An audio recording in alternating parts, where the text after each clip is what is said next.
Ladies and gentlemen, welcome back to Road to Greatness. This is episode 23 and doing a bit of a weekly recap as we are entering phase 2 of prep and getting to the depths and almost being single digit weeks out. I wanted to share two of the most important parts of the journey so far, that being support and commitment. I've chosen to no longer eat meals that I haven't cooked myself, and that was a struggle, especially coming from a family which had meals together. We ate the same foods, we ate at the same time. It was a collaborative and social thing. And so for me to isolate or choose to do something else outside from that felt very foreign.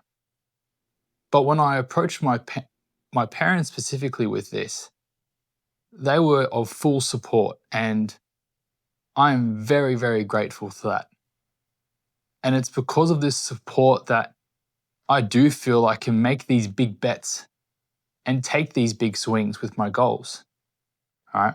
But that only starts by the fact that I'm able to surround myself with people who want me to put my best foot forward.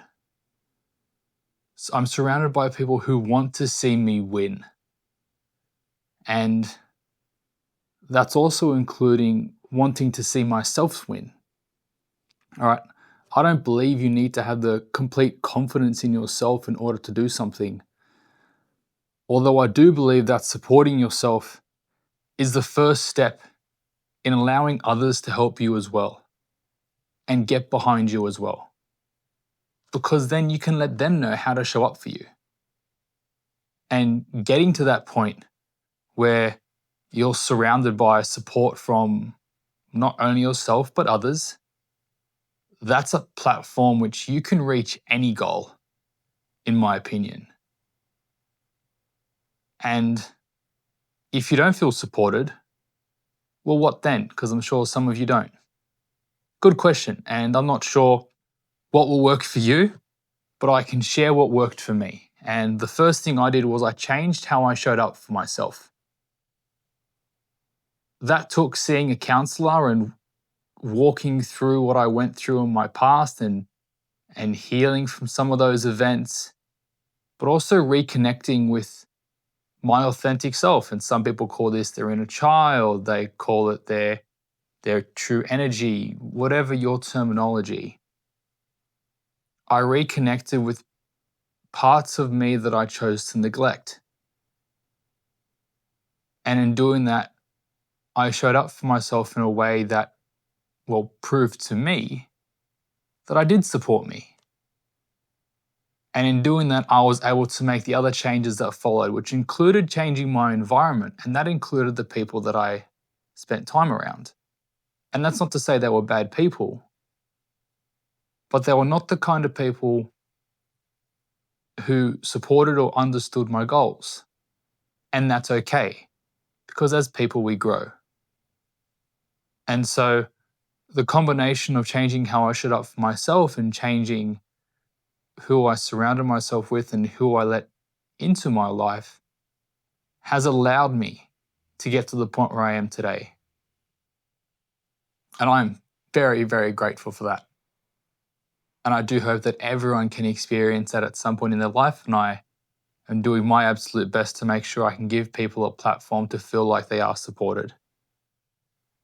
Which brings me to commitment.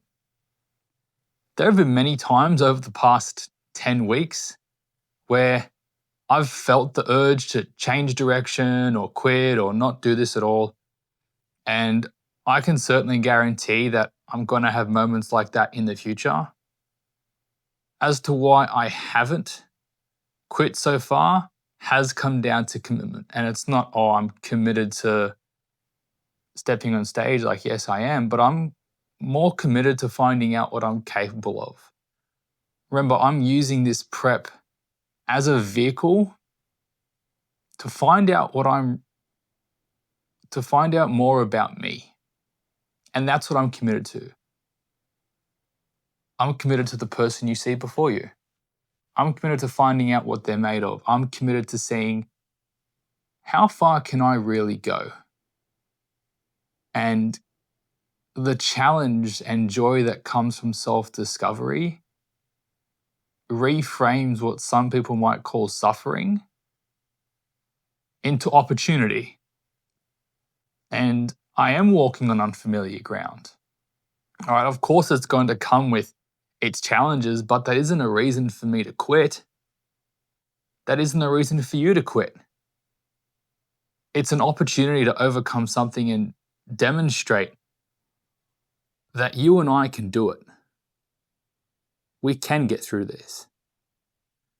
I've still got 13 weeks ahead of me, roughly, 15-ish weeks until I step off stage, and this prep, this season has already taught me so much, and I cannot wait to see what other opportunities present themselves along this journey.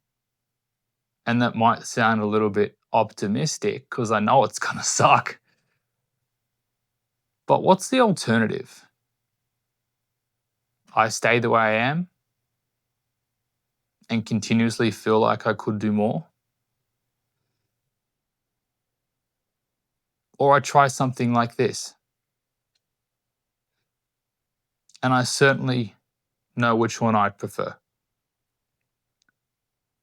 And so I hope you got value from this episode of Road to Greatness. I did my best to keep this relatively short. If you did, please like, share, and comment what you liked the most. I'd love to hear from you all. And as always, take care. I'll catch you next time.